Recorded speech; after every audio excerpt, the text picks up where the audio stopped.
బంజారాల యొక్క వ్యక్తి ప్రధాని అయితే దేశం, రాష్ట్రం, ప్రపంచం యావత్ ధర్తి పైన సురక్షితంగా ఉంటుందనే విషయాన్ని సంత్ సేవాలాల్ మహారాజ్ మనకందరికీ కాలజ్ఞాన తత్వంలో బోధించినటువంటి విషయం. అలాంటి మన జాతి గురించి ఎవరు చిన్నగా మాట్లాడినా, మనల్ని తక్కువ చేసి ఎవరన్నా కించపరిచినా సహించే ఉడుకు రక్తం కాదు మన జాతి ఒక వారసత్వంగా వచ్చినటువంటి మన జీన్స్.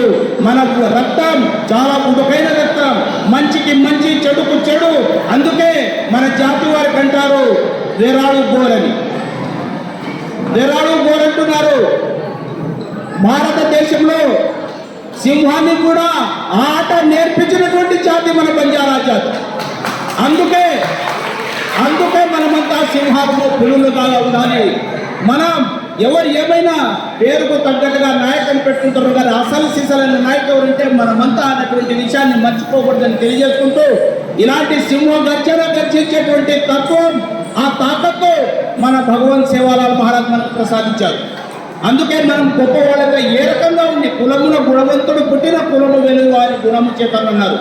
అటువంటి జాతి గురించిలో మనం ఆణిముత్యాలుగా తయారు కావాలని ఎప్పుడు అనునిత్యం తపన పడుతుంటారు కేశవనాయక్ గారు. చాలాసార్లు మా గ్రామంలో కూడా సారాయి తాగవద్దని, దురాచారాలకు, దుష్టచేష్టలకు అతిథులుగా జీవితం సాగించమని, మనం నాగరికులుగా ఈ దేశానికి దిక్సూచిలాగా ఉండాలి. అటువంటప్పుడే మన కీర్తి, గౌరవం